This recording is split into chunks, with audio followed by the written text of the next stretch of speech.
Lebanon में ground operation शुरू हो गया है। कमांडो की कई टुकड़ी लेबनान में घुसी। ग्राउंड ऑपरेशन के बाद ताबड़तोड़ हमले। बॉर्डर के करीब के इलाकों में घुसे सैनिक, सुरंग और लड़ाकों के मोर्चों की रेकी की गई।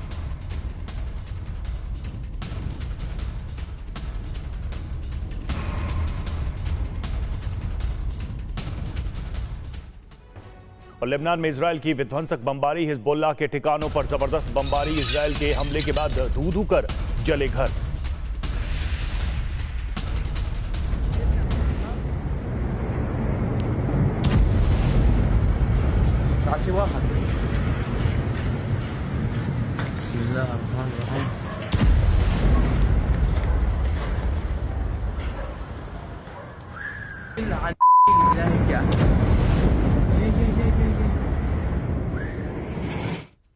वहीं दक्षिणी बेरूत पर इजरायल का जोरदार हमला। इजरायली हमले से दहला पूरा इलाका। इजरायली हमले में बेरूत में भारी तबाही। कई इमारतों पर दागी मिसाइल।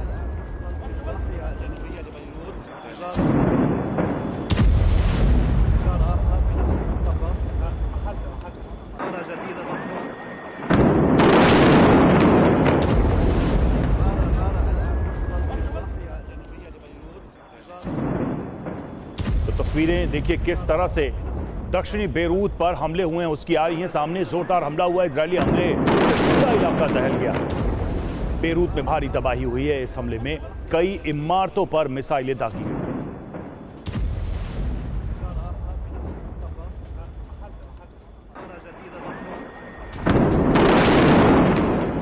तो ये 3 तस्वीरें और 3 बड़ी खबरें सामने आ रही हैं।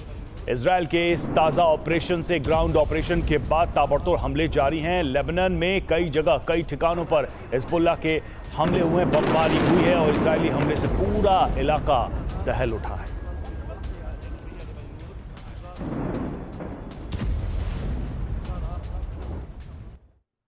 तो दक्षिण लेबनान में इजरायल की भीषण स्ट्राइक जारी है। चुन चुन कर हिजबुल्लाह के ठिकानों पर हमला किया जा रहा है। इजरायली हमले से पूरे इलाके में भारी तबाही हुई है।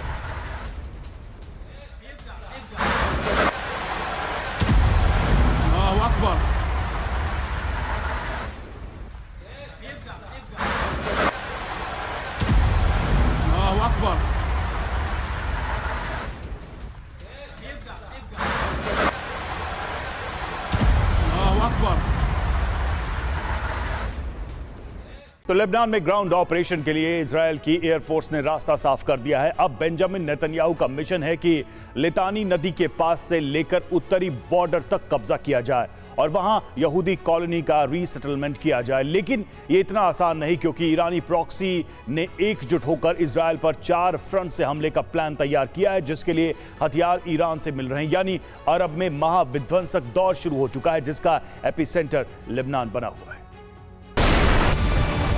अभी तक तो इजरायल रिहर्सल कर रहा था। तबाही का सबसे विध्वंसक दौर अभी शुरू होना बाकी है।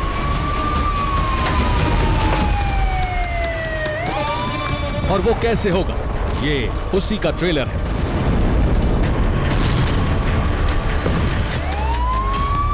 नसरल्ला को मारने के बाद इजरायल ने फिर से हमले शुरू कर दिए हैं और इस बार भी बेरूत को टारगेट किया गया।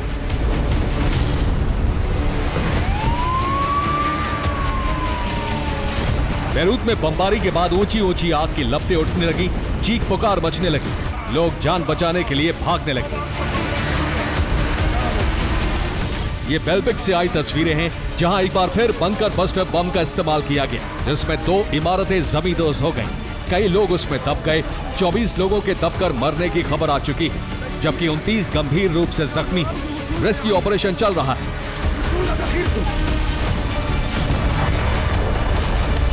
ये हमले दिन के उजाले में किए गए, लेकिन आज की रात लेबनान के लिए उससे भी ज्यादा खौफनाक होने वाली है, क्योंकि रात में आईडीएफ के कमांडो ग्राउंड ऑपरेशन शुरू करने वाले हैं। ब्लू लाइन को पार करके दक्षिणी लेबनान में कहर बरपा सकते हैं।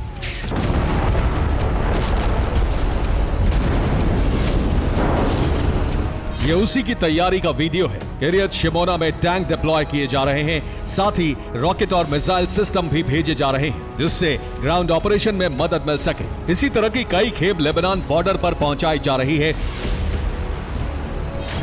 हालांकि अभी तक ग्राउंड ऑपरेशन के लिए अमेरिका ने हामी नहीं भरी है। बल्कि पेंटागन की तरफ से कहा गया है इजराइल लेबनान पर लिमिटेड ग्राउंड ऑपरेशन कर सकता है, जिसकी तीव्रता भी कम हो सकती है। अब इस ग्राउंड ऑपरेशन की लिमिट क्या होगी और ये कितने दिन तक चलेगा, इस पर साफ तौर पर अमेरिका कुछ भी नहीं कह रहा है। रात के अंधेरे में इजराइल लेबनान की तबाही के लिए कितना बारूद ठोकेगा, इसके लिए अमेरिका ने कोई रोक नहीं लगाई। यानी सिर्फ बयानबाजी का दौर जारी है और इजराइल पूरी तरह से लेबनान को मिटाने की तैयारी में है। जिस तेजी से हथियार उत्तरी बॉर्डर पर लगाए गए हैं, उससे साफ है इजराइल रुकने वाला नहीं है, बल्कि वो लेबनान में घुसकर गाजा जैसा संहार करने का ब्लूप्रिंट बना चुका है।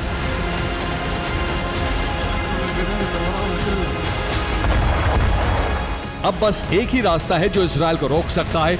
अगर ईरानी प्रॉक्सी 7 रन से इजराइल पर हमला करेंगे तो इजराइल डिफेंसिव मोड में आ सकता है। ऐसा नहीं हुआ तो लेबनान को दूसरा गाजा बनने से कोई नहीं रोक सकता।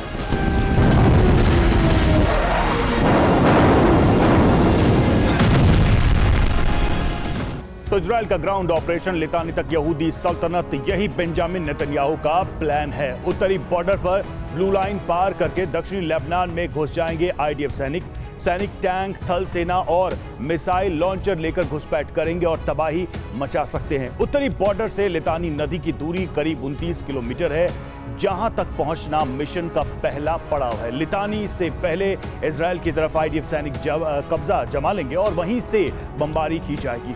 ऐसा हुआ तो 2006 युद्ध विराम वाली स्थिति में दोनों देश पहुंच सकते हैं। एक बार उस हिस्से पर संपूर्ण कब्जा हो गया तो यहूदी कॉलोनी बसाएगा इजराइल और दक्षिणी लेबनान में सुरक्षा के लिए डिफेंस सिस्टम भी लगा सकता है, जैसे उत्तरी सीमा पर लगाए हैं। इस बीच लेबनान के दूसरे इलाकों पर भी हमला करेगा, यानी पूर्वी लेबनान पर अटैक किया जाएगा, जिसमें नवातिये से लेकर बैलबेक को भी दहला सकता है। ये ग्राउंड ऑपरेशन का दूसरा चरण होगा। एक तरफ कारपेट बॉम्बिंग से लेबनान को दहलाया जा रहा है, दूसरी तरफ ग्राउंड ऑपरेशन की तैयारी की जा रही है। दरअसल ये ग्राउंड ऑपरेशन से पहले की तैयारी है।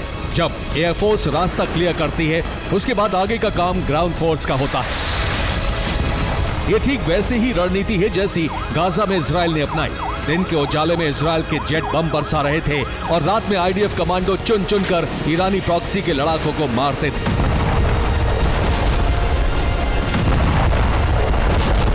अब ऐसा ही हाल लेबनान का होने वाला है।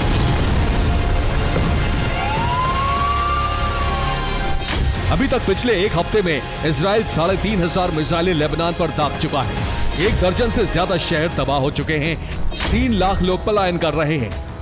लोग सड़क और खुले मैदान में सो रहे हैं। खासतौर से लेबनान बॉर्डर पर भीड़ बढ़ती जा रही है। अधिकतर लोग सीरिया भाग रहे हैं। इसके अलावा कुछ गोलन हाइट्स पर भी इकट्ठा हो रहे हैं, जबकि कई पूर्वी भूमध्य सागर में छोटे जहाजों पर सवार होकर मिस्र जा रहे हैं। लेबनान के लोगों को इस बात का डर है कि इजराइल पूरे लेबनान को मिट्टी में मिला देगा, इसलिए वहां से लोग भाग रहे हैं।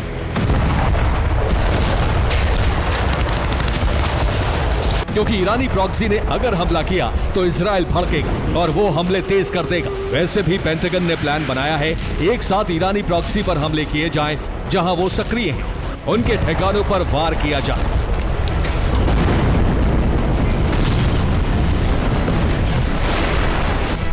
पेंटागन ने बाइडेन को प्लान बताया है कि प्रॉक्सी ठिकानों पर एक साथ हमले किए जाएं, यमन, सीरिया, इराक, लेबनान और ईरान। ऐसा करने से ईरान भी प्रॉक्सी संगठनों को हथियार सप्लाई नहीं कर पाएगा। उधर अमेरिका और इजराइल मिलकर प्रॉक्सी गुटों का काम तमाम कर देंगे।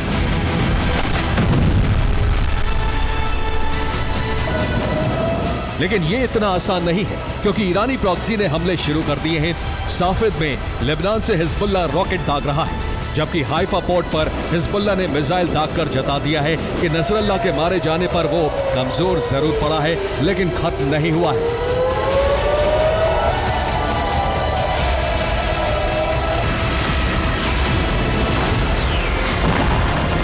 उधर हिजबुल्लाह की तरफ से हमले देख दूसरे प्रॉक्सी में भी जोश भरा है। अब हूती ने लाल सागर में घेराबंदी शुरू कर दी है, जबकि गोलन हाइट्स में सीरिया और इराक से पहुंचे प्रॉक्सी लड़ाके इजराइल में गुरिल्ला वार करने को तैयार हैं।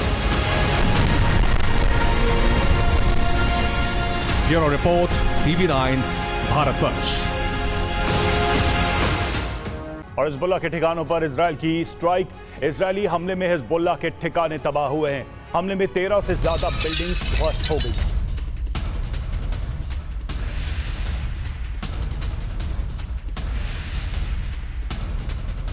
इधर बेरूत में इजरायली हमले के बाद तबाही हुई है। हमले में हिजबुल्लाह के कई ठिकाने जमींदोज हुए। इजरायली हमलों से दहला पूरा इलाका।